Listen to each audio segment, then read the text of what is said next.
അല്ല, ദൈവത്തെ ഉപയോഗിക്കുന്നത് ഒന്നുകിൽ ക്ഷേത്ര സ്വത്തുക്കൾ കൊള്ളയടിക്കാൻ, അല്ലെങ്കിൽ പാവപ്പെട്ട ജനങ്ങളെ മുസ്ലിം എന്നും ഹിന്ദു എന്നും ക്രിസ്ത്യാനി എന്നും പറഞ്ഞ് ഭിന്നിപ്പിക്കാൻ. ഇതിപ്പം വെളിച്ചത്ത് വന്നിരിക്കുകയാണ്, എക്സ്പോസ് ചെയ്തിരിക്കുകയാണ്. എനിക്ക് അത്ഭുതം തോന്നി RSSൻ്റെ പ്രസ്താവന കണ്ടിട്ട്. അവർ കർണാടകയിൽ വലിയ സമ്മേളനം കൂടി, രാജ്യവ്യാപകമായ സമ്മേളനം കൂടി പറഞ്ഞിരിക്കുന്നത് ഞങ്ങൾക്ക് ഖേദമുണ്ട് എന്നാണ്. അവരുടെ ഏറ്റവും പ്രധാനപ്പെട്ട നേതാവാണ് ഇതിലത്തെ പ്രതി. VHPയുടെ ഏറ്റവും പ്രധാനപ്പെട്ട നേതാവ് ഇതിലത്തെ പ്രതി, അയോധ്യയിലത്തെ. എന്ത് നടപടിയെടുക്കുന്നത്? കേന്ദ്ര ഗവൺമെൻറ് നിയമിച്ച ട്രസ്റ്റാണ്, വേറെ ആരും നിയമിച്ച ട്രസ്റ്റല്ല. പ്രധാനമന്ത്രി മോഡി നേരിട്ട് മേൽനോട്ടം വഹിച്ച് നിയമിച്ച ട്രസ്റ്റാണ്.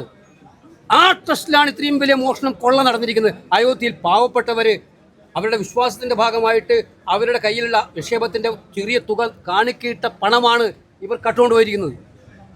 ഇത് വിശ്വാസത്തിനായിട്ടുള്ള കടന്നാക്രമണമാണ്. ഇതാണ് ഈ നാട്ടിലെ വിഷയം.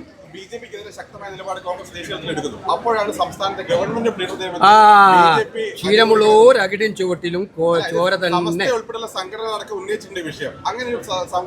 നിങ്ങൾക്ക് അങ്ങനെ ഒന്നും ഉരുക്കണ്ട വേണ്ട. കേരളത്തിലെ ഗവൺമെന്റിന് കോൺഗ്രസ് നയിക്കുന്ന ഗവൺമെന്റാണ്. കോൺഗ്രസിന് ഓരോ കാര്യത്തിലും വ്യവസ്ഥാപിതമായ നയങ്ങളുണ്ട്, പരിപാടികളുണ്ട്, വ്യക്തമായ ലക്ഷ്യങ്ങളുണ്ട്. ഇതിൽ നിന്നും വ്യതിചലിച്ചുകൊണ്ട് ഒരു നടപടിയും നമ്മുടെ സർക്കാർ സ്വീകരിക്കില്ല. നിങ്ങൾ എങ്ങനെ വ്യാഖ്യാനിച്ചാലും അത് നിങ്ങൾക്ക് അത്രേ പറയാൻ എനിക്ക് മറുപടിയുള്ളൂ. ADGP MR അജിത് കുമാറിന്റെ കാര്യത്തിൽ ഈ ഒരു മെല്ലെപ്പോക്ക് പോകുന്നുണ്ടോ സർക്കാർ? വലിയ വിമർശനം ഇപ്പോൾ സത്യത്തിൽ ഓരോ കാര്യത്തിലും നിങ്ങൾ ഇങ്ങനെ സമ്മർദ്ദത്തിലാക്കിക്കൊണ്ടിരുന്ന കാര്യം സമയം കൊടുക്കൂ. അക്കാര്യത്തിൽ ഇപ്പം ആഭ്യന്തര വകുപ്പ് തന്നെ പറഞ്ഞിട്ടുണ്ട്, മന്ത്രി പലവട്ടം പറഞ്ഞിട്ടുണ്ട്, അവർ നിയമപരമായ പരിശോധന നടത്തിക്കൊണ്ടിരിക്കുകയാണ്. നടത്തട്ടെ. നമ്മളെ സംബന്ധിച്ചിടത്തോളം കഴിഞ്ഞ കാലഘട്ടങ്ങളിൽ കുറ്റം ചെയ്തവരാരാണോ, അത് എത്ര ഉന്നതരായാലോ അവർ നിയമത്തിന് മുന്നിൽ കൊണ്ടുവരാനുള്ള നടപടി ഉണ്ടാക്കണം. പക്ഷേ നിയമപരമായ പരിശോധന നടത്താനുള്ള സാവകാശം ഗവൺമെന്റിന് വേണം എന്നവർ പറയുമ്പോൾ അത് ഗവൺമെന്റിന് കൊടുക്കണം. വിഴിഞ്ഞം പദ്ധതിയുടെ കാര്യത്തിൽ ഈ അദാനി കരാർ ലംഘിച്ചു, അല്ലെങ്കിൽ കരാർ ലംഘനത്തിന് നേതൃത്വം നൽകിയെന്ന് പറയും. സാധാരണ രീതിയിൽ മോദിയുടെയും അതിൽ മുഖ്യമന്ത്രി കൃത്യമായിട്ട് ക്ലാരിറ്റിയോടെ പറഞ്ഞിട്ടുണ്ട്, കേരളത്തിന്റെ ഇൻട്രസ്റ്റിനെ ഹനിക്കുന്ന ഒരു തീരുമാനവും കേരള സർക്കാർ എടുക്കാൻ പോകുന്നില്ല. അത് തന്നെയാണ് അതിന്റെ ഉത്തരം. അല്ല, അദാനി എന്ന് പറയുന്നത് മോദിയുടെയും അമിത്ഷായുടെയും സ്വന്തക്കാരാണ് എന്ന് പറഞ്ഞാണല്ലോ നേരത്തെ ദേശീയ തലത്തിൽ ഉൾപ്പെടെ ചർച്ചകൾ നടക്കുന്നത്. അപ്പോൾ അദാനിക്ക് ഒരു സോഫ്റ്റ് കോർണർ കൊടുക്കുന്നുണ്ടോ കേരളം? സംസ്ഥാന സർക്കാർ ഇതിൽ നിങ്ങളുടെ എല്ലാ ആക്ഷേപങ്ങളല്ലേ, ഇതിനൊന്നും ഞാൻ മറുപടി പറയാൻ ഉദ്ദേശിക്കുന്നത്. നിങ്ങൾക്ക് വേണ്ടത്, നിങ്ങൾക്ക് മോഡിയെ പേടിയാണ്, നിങ്ങൾക്ക് അത് റിപ്പോർട്ട് ചെയ്യാൻ താല്പര്യമില്ല. അമിത്ഷായെ പേടിയാണ്, CBI വരും, ED വരും, നിങ്ങൾക്ക് അത് റിപ്പോർട്ട്. ഇന്ത്യയിലെ ഏറ്റവും വലിയ പ്രശ്നം ഞാൻ പറഞ്ഞപ്പോൾ അതിനെ ഡൈവേർട്ട് ചെയ്യാൻ നിങ്ങൾ ഇവിടുത്തെ കൊച്ചു കാര്യങ്ങൾ ഉന്നയിച്ചുകൊണ്ടിരിക്കുക. ഞാൻ കഴിഞ്ഞ വർഷങ്ങൾ ഗുരുവായൂരും പറഞ്ഞു ഈ കാര്യം. ഞാൻ പറയുന്നത് ഉത്തരവാദപ്പെട്ട ഇന്ത്യൻ നാഷണൽ കോൺഗ്രസിൻ്റെ പ്രധാനപ്പെട്ട ഒരു നേതാവ് എന്ന നിലയിൽ തന്നെയാണ് ഞാൻ പറയുന്നത്.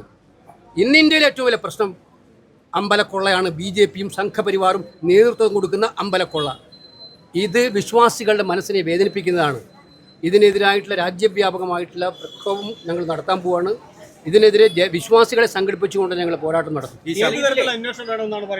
സുപ്രീം കോടതി മോണിറ്റർ ചെയ്യുന്ന ഒരു ഉന്നതതല അന്വേഷണം വേണം. സുപ്രീം കോടതി സിറ്റിംഗ് ജഡ്ജി മോണിറ്റർ ചെയ്യുന്ന അന്വേഷണം വേണം. കാരണം അയോധ്യ കേസ് ഡീൽ ചെയ്ത ആരാണ്?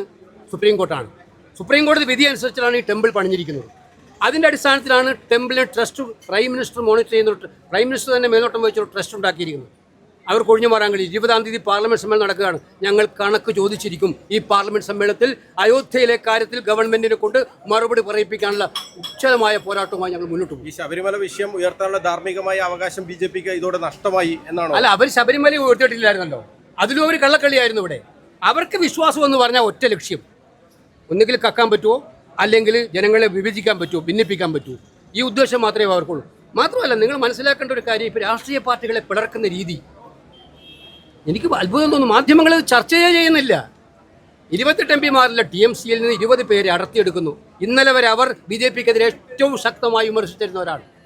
അവരെങ്ങനെ ഒരു സുപ്രഭാതത്തിൽ BJP ബന്ധുക്കളായി മാറിയത്?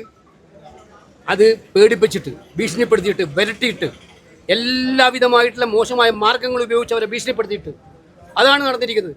ശിവസേനയിൽ നടന്നു, ആം ആദ്മി പാർട്ടിയിൽ നടന്നു. ജനാധിപത്യത്തെ അട്ടിമറിക്കാൻ നിങ്ങൾക്കറിയാം, ഡീലിമിറ്റേഷൻ ബില്ല് പാസ്സാക്കലാണ് ലക്ഷ്യം. ഡീലിമിറ്റേഷൻ ബില്ല് പാസ്സാക്കിയിട്ട് എല്ലാ കാലത്തും തെരഞ്ഞെടുപ്പ് കമ്മീഷനെ കൊണ്ട് അട്ടിമറി നടത്തിയിട്ട് ഈ രാജ്യം ഭരിക്കാമെന്നാണ് അവർ വിചാരിക്കുന്നത്. ഇത് ഇന്ത്യയിലെ ജനങ്ങൾ സമ്മതിക്കില്ല. ഇതിനെതിരായിട്ടുള്ള ശക്തമായിട്ടുള്ള വികാരം ഇന്ത്യയിലെ ജനങ്ങൾ പ്രകടിപ്പിക്കുന്നുണ്ട്. ഇപ്പോൾ അത് പ്രകടിപ്പിക്കും. അവർക്ക് നീറ്റിൽ താല്പര്യമില്ല. CBSEയും നീറ്റും നിങ്ങൾക്കറിയാം എത്രമാത്രം വിദ്യാർത്ഥികളുടെ ഭാവിയാണ് അപകടത്തിലാക്കിയത്. ആ പരീക്ഷാ ചോർച്ചയ്ക്ക് നേതൃത്വം കൊടുത്ത മന്ത്രി തുടരുകയാണ്, രാജിയില്ല. മറ്റൊരു മന്ത്രിയുടെ സ്റ്റാഫ് മുഴുവൻ രാജിവെച്ചിരിക്കുകയാണ്. ഇതൊന്നും മീഡിയകളിൽ ചർച്ച ചെയ്യപ്പെടുന്നില്ല. ഞാൻ നിങ്ങളെ കുറ്റപ്പെടുത്തി പറയുന്നത്, ഞാൻ വെർണാക്കുലർ മീഡിയയെക്കുറിച്ചും അല്ല പറയുന്നത്, ദേശീയ മാധ്യമങ്ങളെക്കുറിച്ചാണ് പ്രത്യേകിച്ച് പറയുന്നത്. ഒരു മന്ത്രിയുടെ 5 സ്റ്റാഫാണ് രാജിവെച്ചിരിക്കുന്നത്, പ്രൈവറ്റ് സെക്രട്ടറി ഉൾപ്പെടെ. ഇന്ത്യ കണ്ട ഏറ്റവും വലിയ കുംഭകോണങ്ങളിൽ ഒന്നാണെന്നാണ് പറയപ്പെടുന്നത്. അന്വേഷണം വേണ്ടേ? അതിന് ശബ്ദം ഉയരണ്ടേ? അപ്പോൾ ഇത്തരം കാര്യങ്ങളിൽ ദയവ് ചെയ്ത് നിങ്ങൾ ശ്രദ്ധിക്കുക. കേരളത്തിലെ കൊച്ചു കാര്യങ്ങളൊക്കെ ഞങ്ങൾ പരിഹരിക്കും. നമസ്കാരം.